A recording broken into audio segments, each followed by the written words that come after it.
Hey guys, and welcome to the Wednesday night Grumpy Sound Guy show. I am your host, J.R. Everhart, the Grumpster himself. This week we are going to talk about why your venue sucks. Listen, not everybody's venue sucks, but we've all been standing in those rooms with our friends, maybe in a circle of musicians from a variety of different bands, and we're all standing there kind of looking at each other, thinking the same thing. And that is the topic we're going to jump into this week. But before we get into all that, let me ask you to please subscribe to this channel. Please like this channel. Please share this channel. Please share these videos with people that you know can use this information and can make the best of it. We're really trying to build the channel, and we're trying to do everything we can do to support this kind of content. And we can't do it without your help. Please also go to clpaudio.com and check out the website, specifically the consultation packages. We're going to be referring to some of the corporate consultation packages today in this discussion about problem venues. So there's some solutions to these problems within those consultation packages. Look, they're not cheap, but I mean, have you been grocery shopping lately? Everything is expensive right now. Gear's expensive, labor's expensive, insurance is expensive. Everything is expensive right now. We're all dealing with it. We're all trying to make the best of it. If we can ever get our government straightened out and get our economic situation straightened out, then, I will be one of the first people who will gladly lower some of my rates and try to, do what's fair with my clients. We're a company of integrity, a Christian company, and we try to treat people right. So, but at this stage of the game, we can only work with the things that are within our resources to work with. And right now, everything's expensive. So, some of the corporate packages are a little pricey. Some of those packages are really geared toward people who have multiple venues. In that scenario, they're quite cheap. And then to put the icing on that consultation package cake, it's 100% tax deductible. So you can get a big break on your taxes through this and all that kind of stuff, and really get these services for almost nothing at that stage of the game. So let's, with all that business stuff taken care of, let's dive into today's discussion. I'm not going to keep you super long today, just 10 or 15 minutes, maybe 20 minutes max. Listen, man. Maybe I should start this conversation out with some real world, just life right in front of my eyes kind of experience that I've had within the last 5 years in venues. In fact, I'll even whittle that down even more into about the last 3 years. Within the last 3 years, I have seen catastrophic failures happen at venues. Whenever I get a night off, like a weekend night off, that's like, Tuesday for you normal people. But for us in the music business, Thursday to Sunday is our work week. Friday and Saturday being the peak of that work week. Yes, I know it's a 4-day work week and most of you work 5 days, but most of you work 8 hours a day, maybe 10. We regularly work 14 to 20 hours a day. So it's nothing for us to plow 50, 60 hours into a 4-day work week. That's just kind of the way it is.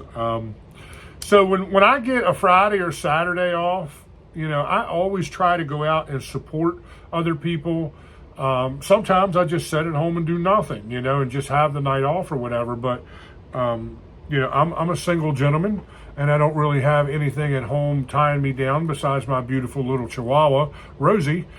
And she doesn't mind it when I go out on the weekends. So I try to go out and I try to support bands, support production companies that I'm friends with, and go just have downtime, be able to connect with people on a more personal level because I'm not working. And I'm the kind of guy that if I walk into your venue and it's a mess, I'm never going to say a word. I'm not the guy that's going to, come to you and try to fix all your problems. I look at it like it's not my circus, not my monkey. It's not my problem. And I mean, I have stood, most recently, couldn't even just stand there and watch it happen. I was in a situation recently where it was so bad, it was like watching a car wreck in slow motion. I just couldn't take it. It was painful. I felt bad for the band. I felt bad for the house engineer who just doesn't know what he doesn't know. And I felt bad for the audience. And everybody was bummed. It was complete, utter, epic failure, from every perspective, in both lighting and audio. And at some point in that situation, I get tired of being the guy that everybody's coming to saying, "What's going on, man? Why is this happening?" And I'm talking like people in the audience who know who I am, maybe other band members who are like me, who are just out for the night to try and socialize. They're not working. Those guys always make a beeline for me and want to know what is going on and why things are the way they are. And I'll be honest, and I always try to be very tactful about that. I always try to give the venue and the sound guy the benefit of the doubt. Most of the time I try to take up for him, like, well, this band might be a little bit of an issue, or, blah, blah, blah, fill in the blank. Whatever excuse I can give him that may be valid. 90% of the time, there's not really any excuse, and I'm just like, this is just kind of what it is. This is what this world is. This is what our industry is. When you have bar owners who don't want to put out the money, to hire people who really know what they're doing, and hire people who know how to correctly install a sound system or a light system. I mean, it's absolutely insane. So there comes a point in the night where I'm just kind of like, I've had it up to here, and I'm done, and I'm out. I am punching out. I'm pulling like the Shark Tank thing. Like, for all those reasons, I am out, So that's exactly what happened. After about 3 songs of the headliner, I'm like, I just can't take this anymore. I'm out of here, and I left and I went home and I forgot about it. I don't let it bother me. I don't drag it home with me. I don't go home and jump on, Facebook and start talking smack about anybody. It's not how I roll.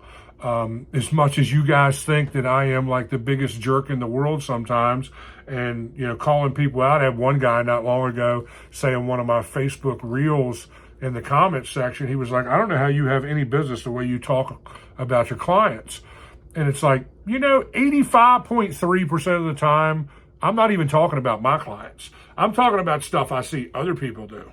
Yeah, I'm talking about situations that I may have went through 10 years ago or 20 years ago. I've been in the business almost 35 years, so I really am not a bad guy. I just kind of call things as I see them. And if you're offended by that, you're typically the guy that it affects. And maybe you need to look in the mirror and ask yourself how you're doing business. Maybe you need to humble yourself, check your ego at the door, and maybe submit yourself to someone who knows better than you, and get back on the train of learning. Because I got news for you: with almost 35 years in this business, I'm still learning, man. I don't have it all figured out, But when I'm in a situation where things are going, south, I'm not trying to add kindling to that fire. I'm not in the back of the room, trying to burn the guy down. I'm usually just there like, this just is what it is, man. I mean, I can't wave a magic wand over everything and make it better. Even if I was asked to step into that situation and help figure it out, I would probably say no, not because I want to watch it burn, because that's not where my heart's at all. It's because I don't know what kind of mess you have, in your system. I didn't put your system together. I've never been through your system before.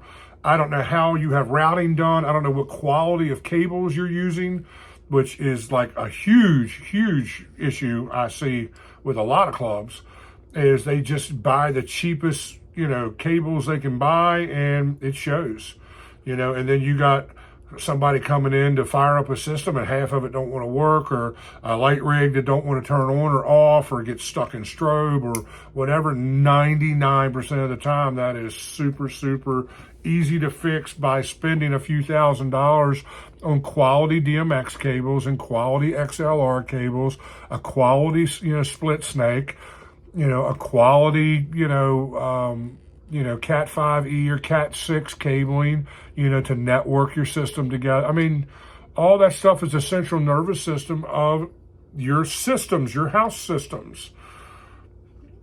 I don't want to step into that nightmare and look like I don't know what I'm doing because your system's all jacked up. I could be the greatest sound engineer in the world, but to step into that scenario, I'm at the mercy of whatever nonsense you have built into the system. I've been down that road before many decades ago. I used to be the guy that if you asked me, I would get in there and get my hands dirty with you and all that. I'm just not that guy anymore. Wisdom has taken its place in my life, and I just know better than to get involved in a house that's already on fire. It's best that we just stand back and let the fire department do their deal, and sometimes that's just the way it goes. So, there was one scenario, and then I've seen other scenarios. I was recently in a club hanging out with some friends of mine, and the mix was rough. I'm not judging the engineer. I'm not judging the system. It just was what it was. It was rough. And I was standing there talking to members from about 3 other really significant, circuit bands, cover bands, high B, low A bands that are selling out clubs, that sort of thing. And we're all kind of just hee-hawing and laughing and all this kind of stuff. And then the band starts playing, and it's hideous. It's hideous. And then they all start the conversation of, well, yeah, I have this problem when we play here, and I wish they'd get somebody decent in here that knows what they're doing, or I wish they'd just fix this system.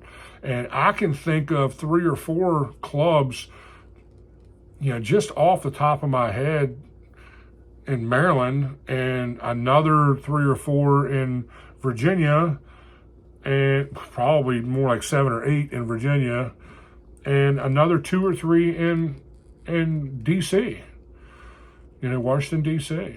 I had a buddy of mine send me a message last week from a very, very good band, played a club in DC, and man, it was, the system was just, there was no kind of brand consistency across the system. It was just pieces and parts thrown together and made to work. Now, I know guys on my level who have, through a series of unfortunate situations, had to use what I call a Franken system, which is a system that's kind of just been thrown together with a bunch of different brands of gear and stuff like that, and really been able to make it sound good. It looked like hell, but it did sound good, and that sort of thing. So I'm not saying that it's not possible to get by with that if you're in a pinch or you're just in a rough situation. It's entirely possible to get by with that. And the only reason I even bring that subject to the table of any kind of brand consistency across, like, say, the front of house system, is because whenever you pick a brand, whether it's JBL or EAW or Electro Voice or QSC's a real popular one right now with a lot of smaller clubs, when you have all of that same brand in front of house, they're all made to work together. So whether it's a brand that I'm a fan of or not, I would much rather mix on a system that has some brand consistency around the system. Like, my systems are mainly JBL or EAW front of house, and mainly, almost 100% Yamaha stage monitor wedges. Almost all Crown Power. I have a couple 4-channel Chinese-made amps that I keep in the racks as emergency backups, but the amps that I am using 99.9% of the time are, Crown Macro I. Not the old school macros, but the newer Macro I. I have a bunch of Macro 5000 I's that I really like, that I have in several different amp racks. Some of my smaller systems have some powered stuff, and I try to keep this stuff consistent. I may run Yamaha powered tops with passive JBL bottoms with a Crown amp behind the subs. Midas M32, I have one live console and two M32C DL32 setups, getting ready to buy a third. That'll give me 4 total M32 setups. I like the M32. I know everybody's kind of migrating over to Allen and Heath, the SQ line, and even the CQ, I think is the other one, the new one that just came out, kind of a rack mixer. I understand why you're doing that, getting up into that 96K, mixing scenario, but my clients like the M32s. I like the M32 workflow. I don't have any issues with the Midas stuff. It's very rider friendly. I have seen some riders where they don't want to use the SQ stuff. It just hasn't been out long enough.